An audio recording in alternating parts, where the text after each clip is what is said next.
Hi! Hello అండి. Welcome to Maha's kitchen. నేను ఈరోజు చేయబోతున్న వంట టమాటా రసం.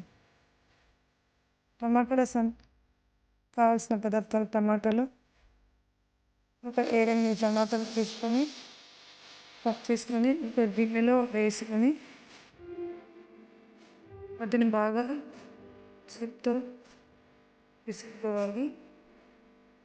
మిక్సీ చేయడం కంటే ఇలా చేత్తో అనుకొని చేసుకుంటూనే చాలా బాగుంటుంది రసం నచ్చలేక. ఈ టమాటోస్లో కొంచెం కొత్తిమీర వేసుకొని బాగా కలుపుకొని రసం తీసుకోవాలి. రసం తీసుకున్న తర్వాత దాన్ని బాండీలో వేసుకొని కొన్ని వాటర్ కలుపుకొని పెట్టుకోవాలి. ఇప్పుడు ఒక చిన్న దాంట్లో ఒక స్పూన్ జీలకర్ర, కొన్ని మిరియాలు, కొన్ని వెల్లుల్లి రెబ్బలు, కొంచెం కరివేపాకు వేసుకొని బాగా దంచుకోవాలి.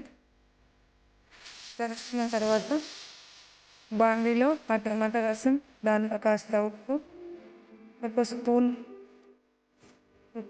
పసుపు, 2 పచ్చిమిర్చి వేసుకొని దాంట్లోనే కొంచెం చింతపండు రసం, టమాటాలు పుల్లగా లేనందువల్ల రసం వేసుకోవాలి. నాటు టమాటాలు అయితే ఈ రసం వేసుకోవాల్సిన అవసరం ఉండదండి, చింతపండు రసం. ఇది బాగా ఉడికిన తర్వాత ఇలా ఫ్రైకి లాగా వచ్చిన తర్వాత దీంట్లో మనం తయారు చేసి పెట్టిన ఆ పొడి వేసుకోవాలి.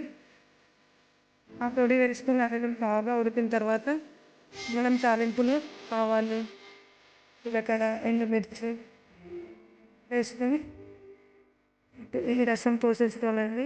అంతే, రసం ready. Thank you for watching our channel.